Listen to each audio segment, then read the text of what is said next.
Prezident İlham Əliyev bugün iqtisadi məsələlərə və 2016-cı ilin dövlət büdcəsinə hazırlıq işlərinə dair müşavirə keçirib. Ölkə başçısı müşavirədə regionda və dünyada yaşanan iqtisadi böhranla yanaşı Azərbaycanda qara qüvvələrin təxribat törətmək niyyətindən də danışıb. İqtisadi və maliyyə böhranı davam edir.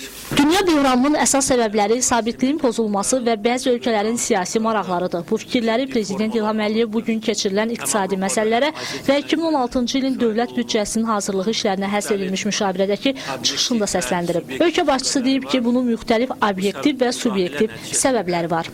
Bu səbəbləri əlbəttə ki, təhlilçilər araşdırırlar, araşdıracaqlar. Bu bizim işimiz deyil. Bizim işimiz ondan ibarətdir ki, ölkə iqtisadiyyatını maksimum dərəcədə dünyada gedən mənfi proseslərdən qoruyaq.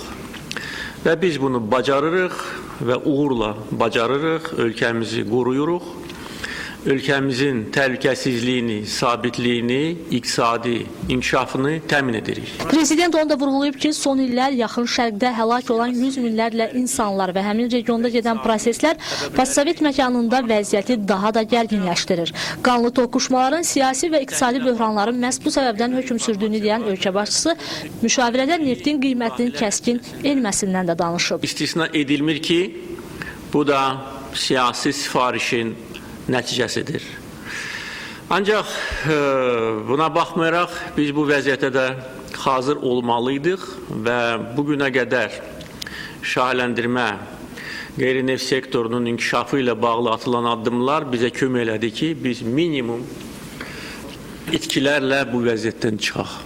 Baxmayaraq ki, bu da təbiidir, bizim gəlirlərimiz böyük dərəcədə azalıb. Keçən il neftin qiyməti 100 dollardan yuxarı idisə, bugün 50 dollardan aşağıdır. 2 dəfədən çox düşübdür. Ancaq biz çalışırıq və çalışacağıq ki, Azərbaycan xalqı bundan əziyyət çəkməsin. Prezident Azərbaycanda Maydan hərəkatını yaratmaq istəyənləri də xəbərdar edib. Ölkə başçısı deyib ki, Azərbaycanda Maydan hərəkatını yaratmaq istəyənlər gəncləri bu işə sövq etsələr də onların çirkin əməlləri ifşa olunub. Azərbaycanda sabitlik, inkişaf, normal həyat davam edir. Biz ölkəmizi bu bəlalardan qorumuşuq. Bizə qarşı uzanan o çirkli əlləri kəsmişik və bundan sonra da ölkəmizi qoruyacağıq. Xalqımızın inamlı inkişafını təmin edəcəyik.